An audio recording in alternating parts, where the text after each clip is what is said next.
Good morning students, myself Pramod Sharma, continuing your science online class।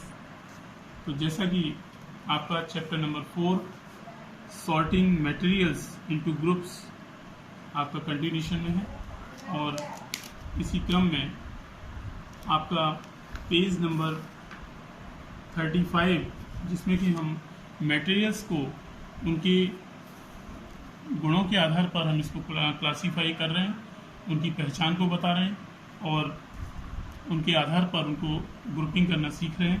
तो इसी उसमें इसका 6 जो प्रॉपर्टी है फ्लोटिंग एंड सिंकिंग डेंसिटी, तो फ्लोटिंग और सिंकिंग के आधार पर मटेरियल्स को हम किस प्रकार से ग्रुपिंग कर सकते हैं ये आपको आज समझाया जा रहा है। तो some materials are lighter than water and therefore float on it. कुछ मटेरियल्स जो हैं वो पानी से हल्के होते हैं और इसीलिए वो पानी पर तैरते हैं। Whereas some materials are heavier than water therefore they sink in it. कुछ मटेरियल्स पानी से भारी होने के कारण इसमें डूब जाते हैं, पानी में डूब जाते हैं भी। It is because the heavier objects has greater density, क्योंकि जो भारी चीज़ें होती हैं उनकी जो डेंसिटी है वो ज़्यादा होती है, इसलिए वे डूब जाती हैं।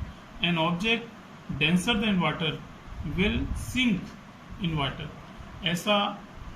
ऐसी वस्तुएं जिनकी डेंसिटी पानी से अधिक होगी वो चीज़ें पानी में डूब जाएंगी।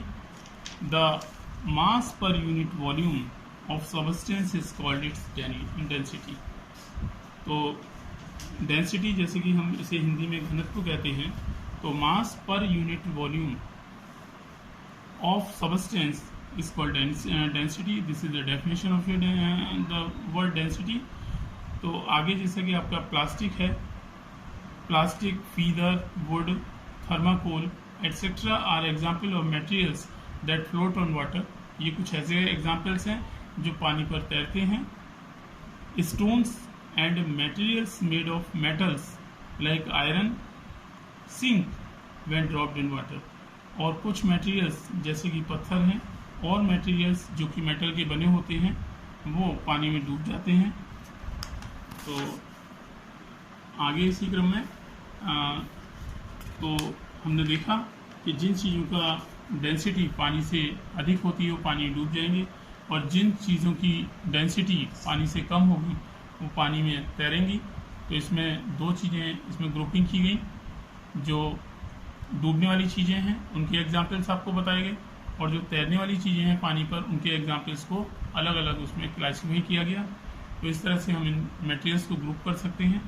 आगे है 7th इसका है transparency behaviour toward light.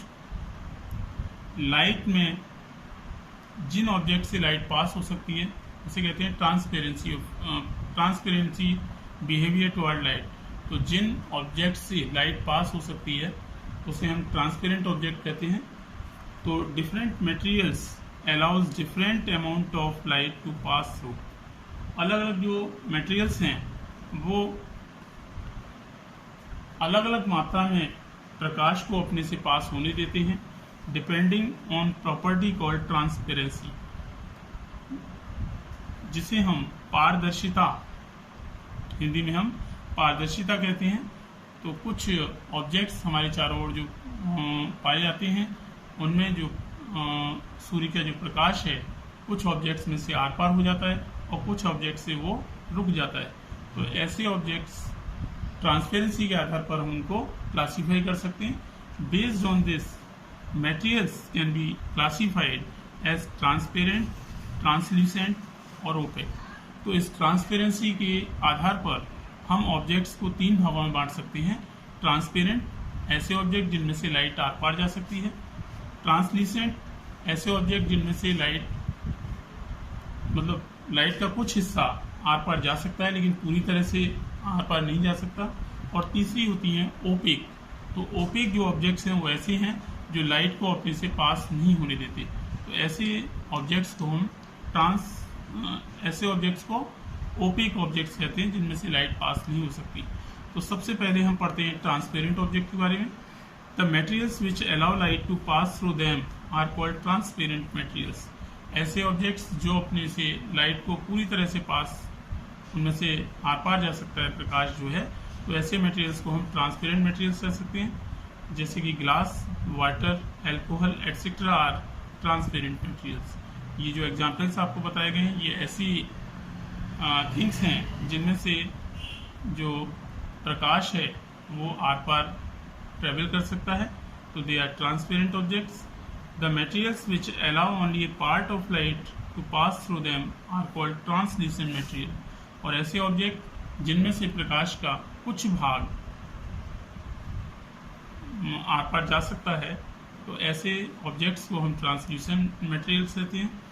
For example butter paper, आपने देखा है बटर पेपर को हल्का होता है, उसमें से लाइट का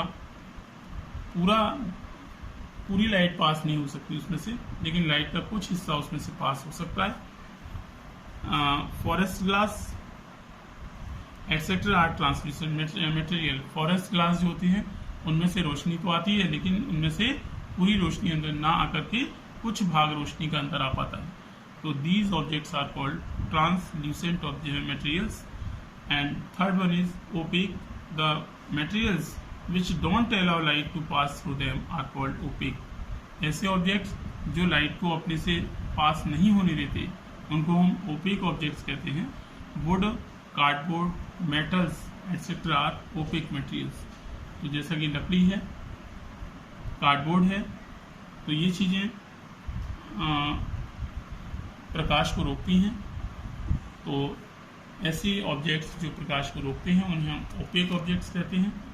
तो आगे आपको मैग्नेटिक एंड नॉन मैग्नेटिक आधार पर जो ऑब्जेक्ट्स हैं उनको ग्रुपिंग करना सिखाया जाएगा। इसमें थोड़ा सा चैप्टर और बचा है, तो नेक्स्ट वीडियोस पर इसको कंप्लीट कराया जाएगा। आज के लिए इतना ही। That's all today. Have a nice day.